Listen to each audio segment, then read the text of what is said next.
कामाच्या ठिकाणी स्वातंत्र्य विरुद्ध शिस्त हा एक नवीन संघर्ष उभा राहिला आहे. चला याबद्दल थोडं बोलूया. मग कामाच्या ठिकाणी नक्की काय महत्वाचं? स्वातंत्र्य की शिस्त? हा प्रश्न खूपच मोठा आहे, नाही का?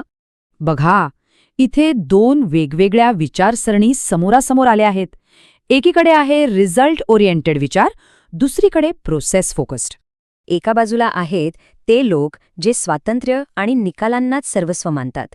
ही तरुण पिढीची विचारसरणी आहे.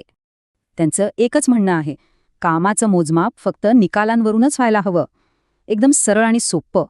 आणि दुसरीकडे शिस्त आणि प्रक्रियेला महत्त्व देणारी बाजू आहे, जी सहसा अनुभवी लोकांची असते. त्यांच्यासाठी नियम स्पष्ट आहे. ठरलेली प्रक्रिया तंतोतंत पाळलीच पाहिजे, यात काही तडजोड नाही.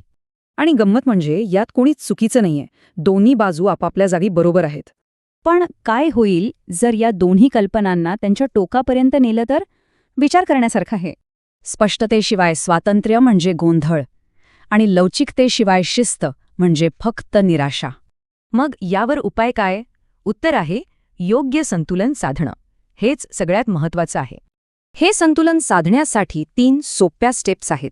अपेक्षा स्पष्ट करा, भूमिका निश्चित करा आणि लवचिकता, जबाबदारी बॅलन्स करा.